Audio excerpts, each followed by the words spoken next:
welcome to Shabby. I'm Janice. I hope you're doing good today. Thank you for stopping by. I really appreciate it. I have this table that I want to share with you. It's a side table that my sister-in-law gave me, and I'm so happy that she did because it was a beautiful table when she gave it to me, and now I'm even more thrilled with it after I've added all of this color to it. When she first gave me the table, it was the entire table was this orange color right there. The whole table was that orange color, which to me was not attractive enough. I needed to add some more color to it. So I got out my chalk paints and mostly blues, and I added in the navy blue and a turquoise blue actually right here in the middle. I also added some aged gray, and I took those colors and I blended them together, and I do have the process of the blend in the tutorial that's following. I have this kind of like a mantra that I have in my head when I'm blending, so I'll share that with you, and hopefully it'll help you in your blending process. But once the paint was on the table, and I was happy with it, I took out my putty knife and I distressed the table so as to expose that original orange color, so we didn't lose the original color of the table. So I did name this table. I named this table, can you guess? I named it Koi Pond, and I hope you can see why. It's just that orange color, and the blue and the orange just reminds me of koi fish in a pond. So this table is called Koi Pond, and if you like this look, it's definitely a shabby look. It's actually even bohemian looking as well because of the different colors. But if you like this look, stay tuned, and the whole process of how I did this is explained in the tutorial coming up. Thanks for staying with me. Hi, so for the sake of time, I'm just showing you this final blended coat that I put on the table.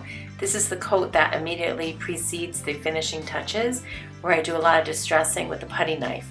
But for now, let me just show you how I did the blend. I added a midnight blue color around the edge of the table.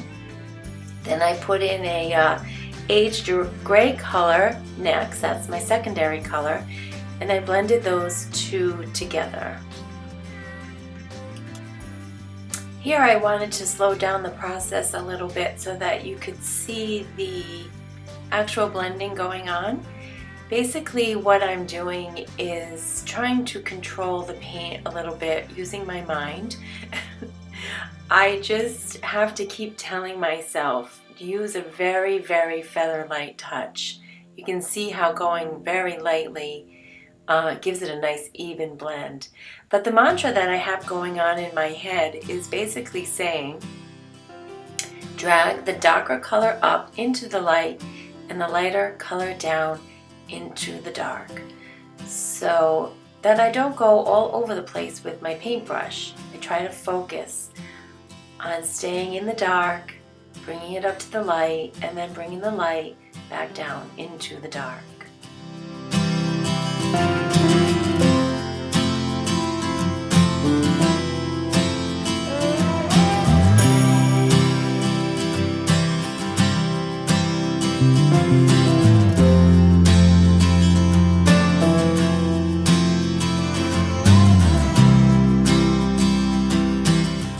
I'm adding my last color, my third color, which is a turquoise color, and I'm putting that in the center.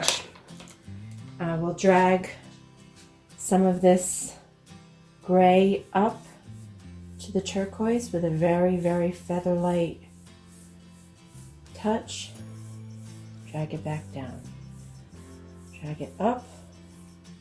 The feather light touch. I have to keep reminding myself.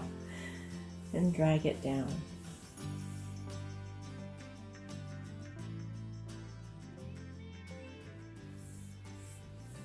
You want to try to make your edges, the transition between the colors, as smooth as possible. No harsh edges.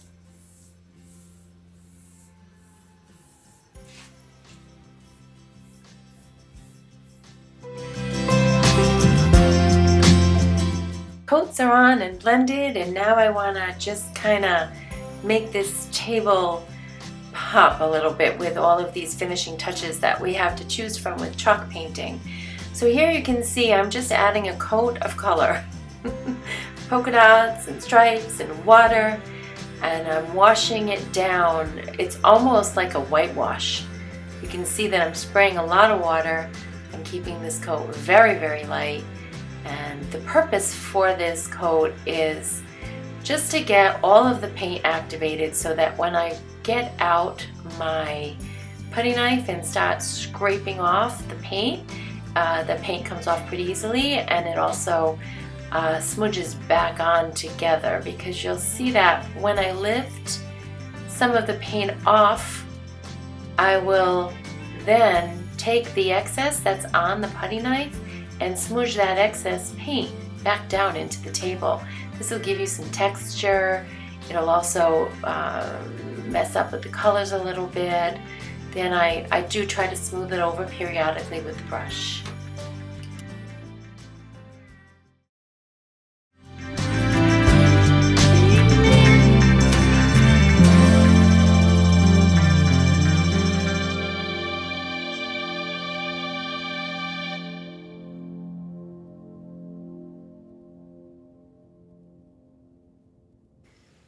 Here I'm smudging the paint again with the rag.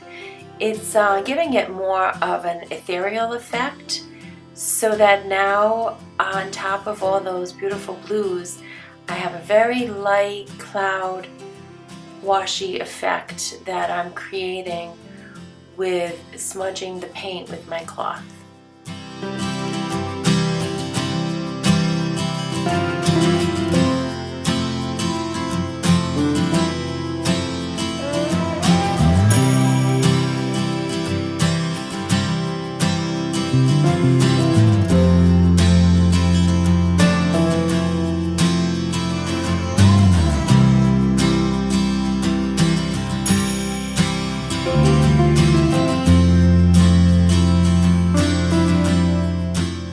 Now that the top is done, I'm going to give it a sand with a 220 grit.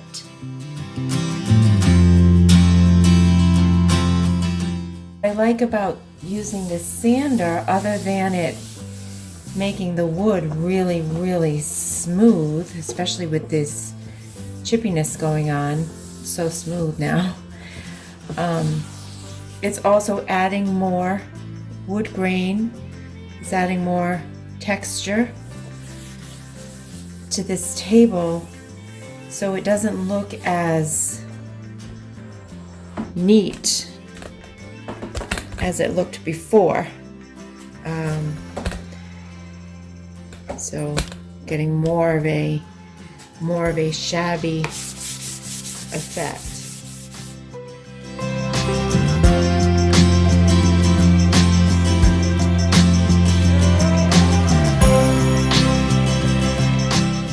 You can see here how a little extra sanding is needed on the pieces that were distressed. This is so you can't feel any indentations where it's distressed or any loose pieces of wood sticking up. It's all one very smooth surface.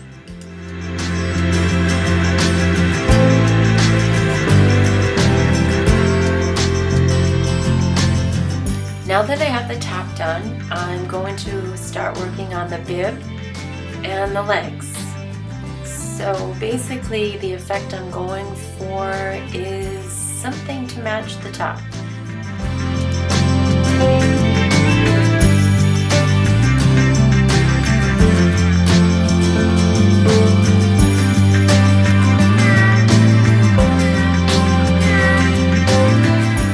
Once I was happy with the bib portion and moved down to the leg, I decided just to do a little dry brushing. I had already put a coat of the Midnight Blue on all of the legs. Then I just took my brush with the leftover paint and did a little bit of dry brushing for some highlight. Now that the bib and the legs have been painted, it's time to sand again. I'm using the 220 grit to smooth out the edges on this. The 220 work wonderful on the top, so I'm expecting it to do the same. In addition to sanding for smoothness, I'm also sanding to get some more distress color in the legs.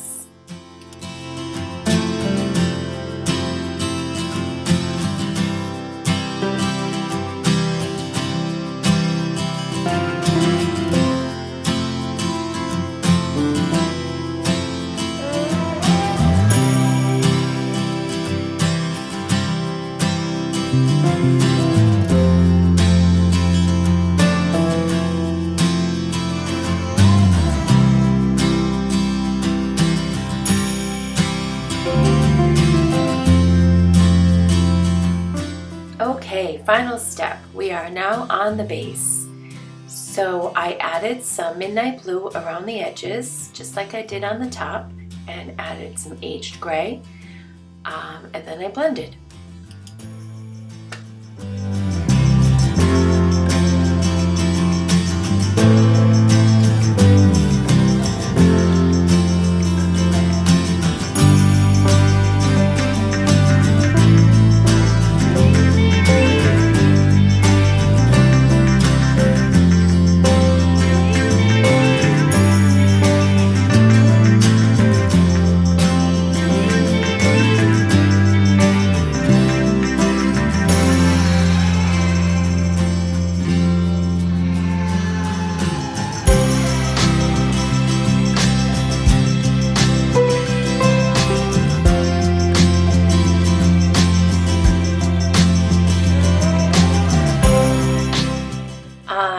I have staged it a little bit for you. You can see the original orange color coming through as a highlight, the aged gray giving a whiter highlight, and the midnight blue and the turquoise color in the middle. The legs with the distressing that we did with the putty knife and with the 220 grit sandpaper, and the base, which is just more blending.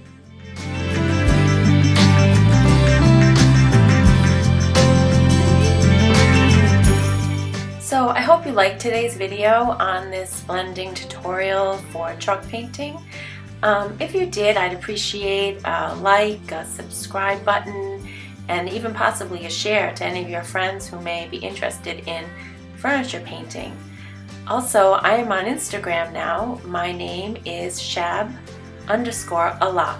I'm also on Facebook as Shab_a_lot. And thank you so much for joining me today.